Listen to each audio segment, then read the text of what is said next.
Hi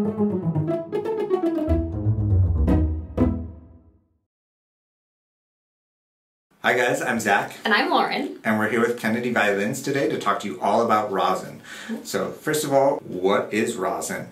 Rosin is actually something that is harvested from tree resin, and so that's harvested from different types of trees, usually types of like fir trees and evergreen trees that are found like in mountainous regions, but there's also different types of trees that people use as well. It can be a little bit of a secret since each rosin maker kind of has their own recipe. Some of them use essentially a single type of tree resin, some of them combine them, and so it really can kind of just depend on the rosin maker as to which type of tree they're using. But before we get into all the stuff about like the different types of rosin and which rosin might be right for you, first of all, why do we even need rosin? So you could buy the nicest bow in the world, but it simply won't work without rosin. So basically rosin is very, very sticky, and it'll help you apply friction to the string, which is what produces the sound.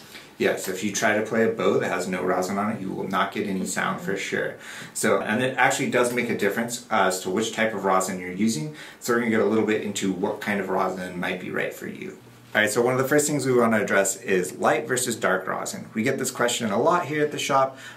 We do have, some examples of light rosin versus dark rosin. What's the difference? Who's it for? A lot of times with the lighter rosin, it's going to be a little drier, and it's also not going to be quite as sticky. So a lot of violinists and sometimes violists use it, and it is pretty good for the high register strings. I wouldn't use it for like cello or anything like that. Most cellists and even violists are going to prefer a darker rosin just because it is a little stickier overall, and it's going to, give a little more grab to the string. Also, there are some violinists that like to play with dark rosin as well. Yes, so for example, I like to play with a little bit of a darker rosin just because it's a little stickier, and also for me it just lasts longer and I don't feel like I have to rosin my bow as much. For sure. And then there's some rosin that is actually a little bit of a mix, so it's kind of like more of an amber, or has a little bit of, maybe the best of both worlds. This one's actually an Eva Perazzi gold rosin from Perastro. It's a little more amber colored. There's also Gustav Bernadel rosin as well, which has a little more amber color as well. Some of these rosins that we have out today are kind of, show you a little bit of the difference between like the color. You'll have the Gold Flex rosin, which is by Perastro as well. It actually has a little bit of like gold flecks in it, and so like little flakes of gold. And then there's also the Eudoxa rosin, which is a little on the lighter, but kind of almost a little towards an amber color. And that one has, kind of a good medium grip. It's good for a lot of violinists. They like that. Probably our shop favorite is the Perastro Olive Ava rosin, probably the most popular rosin in our shop, and it just seems like you need less of it, goes a little longer, and it plays really well. But there's also other types of rosin. So there's one here, the Clarity rosin, which Lauren will talk to you a little bit about. Yeah, so this is actually hypoallergenic rosin. So if you're somebody like me and that tends to kind of react to rosin dust, I tend to get like kind of a rash on my hands if I touch the rosin, or if my skin comes into contact with it. So I'll just open this up for you, and it's actually, this one is blue, which is fun, but it also comes in white or clear, and I get no reaction to the skin when I use this. Yeah, it's really great. It works just as well. Yeah, it works great as a rosin, but for anyone with like a rosin allergy, it's really important. And it does come in some really cool colors. There's all kinds of different rosin out there that has like, different designs too as well, like the magic rosin and things like that that we sell. So one of the things a lot of people don't know, when they first start playing and they're starting to use rosin, is it is actually something to apply it to your bow. You notice like with all these ones that are new, the rosin is pretty smooth across the top.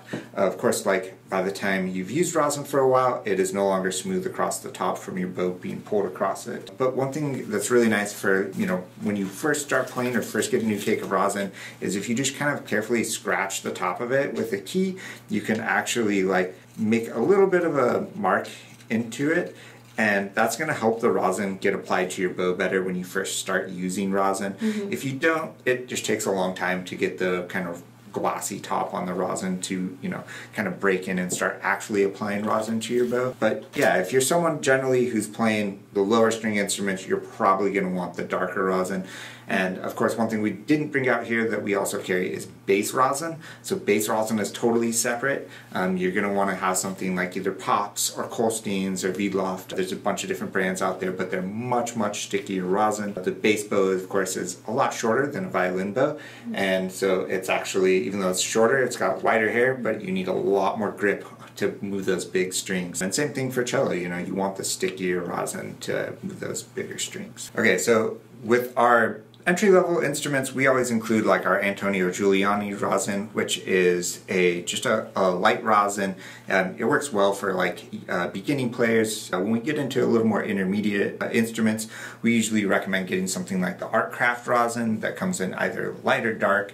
That's just a nicer formula of rosin. It's, you know, works a little bit better. For players that get more advanced, you do notice that different rosins help your bow respond and grab the string differently.